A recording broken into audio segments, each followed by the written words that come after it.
Hi, everyone. We have Larry with us today from the Perry-Belmont House. And Larry, we wanted to ask you, with the pandemic forcing most of us to adapt and pivot, what has been this experience for you all as a venue and this business?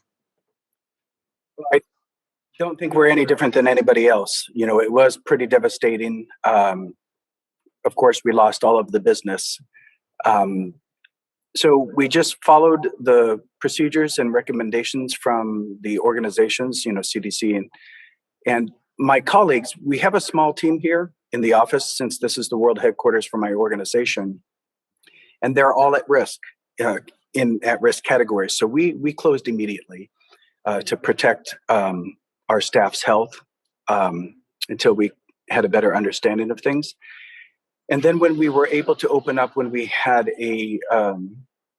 when the restrictions were lifted where we could do about 50, I had it gave a moment to kind of really touch base with all of our vendors and tighten our vendor relationships to see, first of all, to check in and see how everybody is doing, because, physically and mentally, it has been a challenging, long stretch.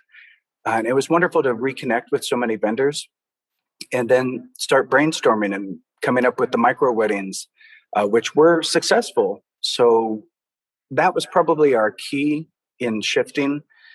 We would do not just some of the smaller events, but some days with various event planners, we staggered, 2 or 3 different weddings.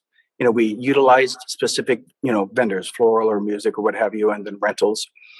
And then we had it timed out. We broke down, we sanitized, went through the whole, 9 yards in between events, just so that we could accommodate the clients, because, they had postponed their special, either their weddings or birthdays and, other engagements. So that did work, but of course we're in a pinch right now until the restrictions are lifted.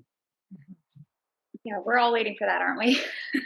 Yes, absolutely. And I so appreciate that you mentioned the relationships. I feel like that's been a common thread, at least a lot of with a lot of the people that we've been chatting with, and kind of a lot of our own partners. We felt like it was such a good time to be able to reconnect with people or make new connections, or try and figure out how to get creative, even if maybe you're having a bad day, or it's not been the best month and we're all just kind of waiting around.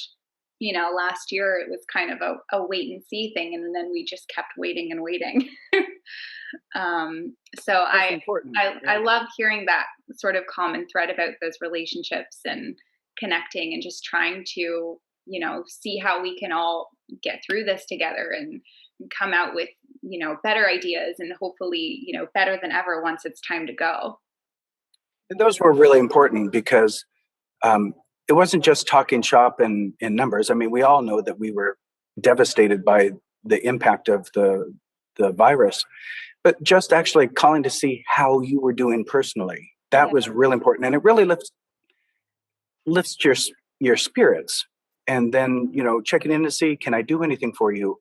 And I really treasured that. And then also, I'm not only the events coordinator here, I'm the international headquarters administrator. So I'm in charge of all the preservation and restoration.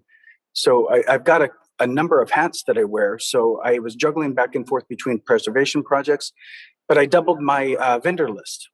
I started searching and wanted to make sure that I could expand that in all, from AV to caterers to musicians, just to have a better connection with more people. And because when we're busy, we're locked down, nose to the grindstone. Have an event, break down, have another event, try to recover, and that kind of limits you during your daytime to actually reach out and actually have time to reach out to new people.